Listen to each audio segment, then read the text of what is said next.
Nadia Origo. Bienvenue sur ma plateforme professionnelle. Je suis formatrice, éditrice et auteure. Je suis chrétienne. Je sers le Seigneur au sein de l'Assemblée Providence en Île-de-France. Je suis mariée et je suis mère de 3 enfants. Alors, cette plateforme professionnelle sous la forme d'une page Facebook a commencé depuis mars 2016. J'ai entrepris de partager avec des entrepreneurs, de partager avec des lecteurs, parce que je suis aussi auteur, de partager avec des lecteurs tous mes événements autour du livre, des salons littéraires, les cafés littéraires. Et j'ai vu l'engouement que cette page a suscité depuis le début et je me suis donné les moyens de la faire évoluer. Donc je suis passé à un format plus académique où chaque jour de la semaine, j'entretenais les entrepreneurs et les entrepreneurs, comme je les appelais, sur un sujet bien précis, sur une dynamique bien précise. On avait lundi vitamine, mardi attitude, mercredi astuce, jeudi altitude, vendredi bilan et samedi on pousse. Là, c'était l'occasion pour moi, en fait, d'aborder des thématiques bien précises pour tous ces jours de la semaine-là, d'interagir avec les entrepreneurs et les entrepreneurs. Et j'ai vu que la mayonnaise avait bien pris et j'ai pensé qu'on pouvait encore évoluer et qu'on pouvait faire mieux. Et depuis le début de cette année, la page a encore évolué. Ceux qui me suivent depuis le début sont plus ou moins déjà habitués aux différents hashtags. Entreprendre sereinement, on reste sur le pont, on veille, ça se passe devant, rester debout. Ce sont autant de hashtags qui ont chacun en fait un message derrière, dans l'idée que l'entrepreneur a une posture qu'il va avoir au début de la semaine, qu'il va avoir au milieu ou à la fin de la semaine, qu'il va avoir en début, en milieu et en fin d'année. Là, nous sommes en fin d'année et nous sommes en plein bilan. C'est aussi l'occasion parfois de nous entretenir sur des postures bien précises. Donc ces hashtags-là ont vraiment une identité propre à elles. Depuis peu, il y a un nouvel hashtag.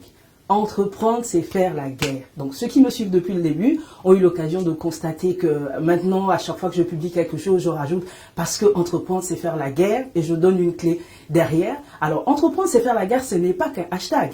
Alors, qu'est-ce que c'est, vous me direz? Entreprendre, c'est faire la guerre, c'est le titre de mon prochain livre.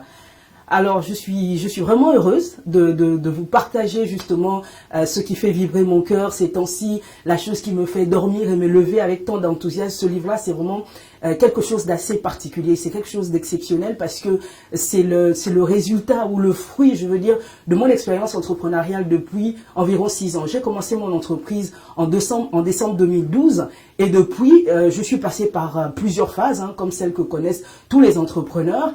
Et le constat que j'ai fait, je me suis posé et j'ai commencé à me questionner sur la dynamique entrepreneuriale dans laquelle j'étais. J'ai commencé à me questionner sur le type d'entrepreneur que j'étais. Je suis chrétienne d'abord et donc quand je me pose les questions en tant qu'entrepreneur, je ne me pose pas des questions comme un entrepreneur autre ou lambda, je me pose d'abord comme un entrepreneur chrétien, c'est-à-dire quelqu'un qui a comme base, comme socle dans son fonctionnement quotidien, la parole de Dieu.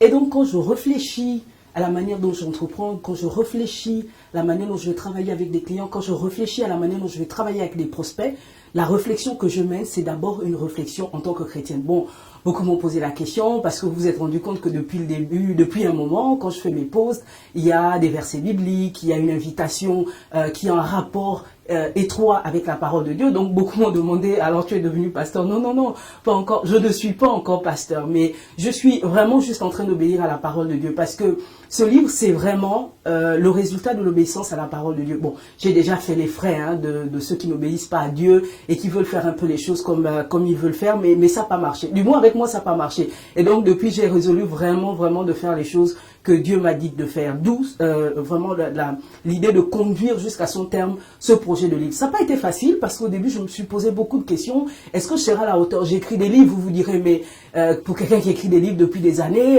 écrire un livre, ce n'est qu'un livre de plus. Non, ça, c'est pas qu'un livre de plus. C'est vraiment un livre qui a été inspiré de Dieu. Et quand on fait les choses de Dieu, il faut le faire avec sérieux. Et la Bible est claire là-dessus. Elle dit que ceux qui enseignent seront jugés plus durement. Et moi, je me suis dit, mais Seigneur, je vais commencer à partager aux gens des choses autour de la parole de Dieu.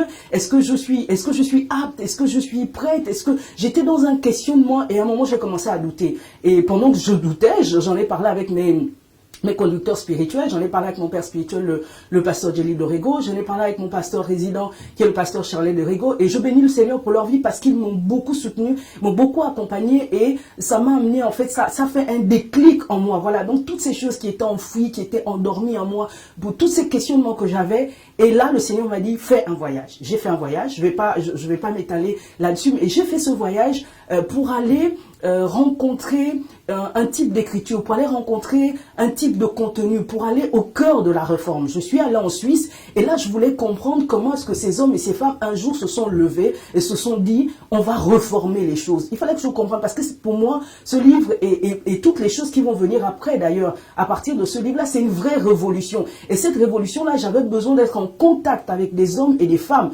bien que n'étant plus en vie, mais il y a quand même le musée de la Réforme en Suisse et il y a beaucoup d'endroits où en Suisse on peut avoir le contact avec des livres, des écrits qui sont liés à la Réforme. Et donc j'ai entrepris ce voyage et depuis lors j'écris.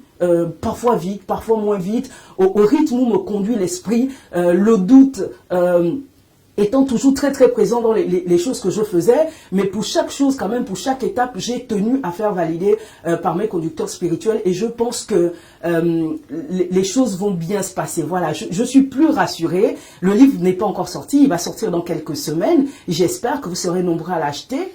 Donc je compte sur tous, je compte sur tous ceux qui me suivent sur cette plateforme, je compte sur mes lecteurs traditionnels, je compte sur les nouveaux lecteurs qui vont arriver pour que ce livre-là soit véritablement l'objet pour lequel Dieu l'a suscité. Alors vous devez vous poser la question, entreprendre c'est faire la guerre. Pourquoi le fait d'entreprendre serait de faire la guerre? En quoi est-ce qu'un entrepreneur qui se lance dans l'entrepreneuriat, comme on a l'habitude de dire, s'inscrit-il dans un projet de guerre? C'est à toutes ces questions-là que je vais tenter justement de répondre dans le livre, mais avant, lisons en fait la parole de Dieu dans le livre de Genèse 1 au verset 26. Le Seigneur, qu'est-ce qu'il dit? Il dit, faisons l'homme à notre image, à notre ressemblance, ça fait qu'il domine. Il domine où? Il cite un certain nombre d'animaux et il dit qu'il domine sur la terre. Donc après cette déclaration sans équivoque de Dieu le Père, le Créateur lui-même, sur la place qu'il donne à l'homme, afin que l'homme domine sur la terre, l'homme sosie, l'homme fait à la ressemblance de Dieu, l'homme Dieu, est-ce qu'aujourd'hui quand nous observons la manière dont nous vivons sur la terre des vivants, c'est nous qui dominons ou alors nous sommes dominés? C'est à toutes ces questions-là que je tente de répondre dans Entreprendre, c'est faire la guerre.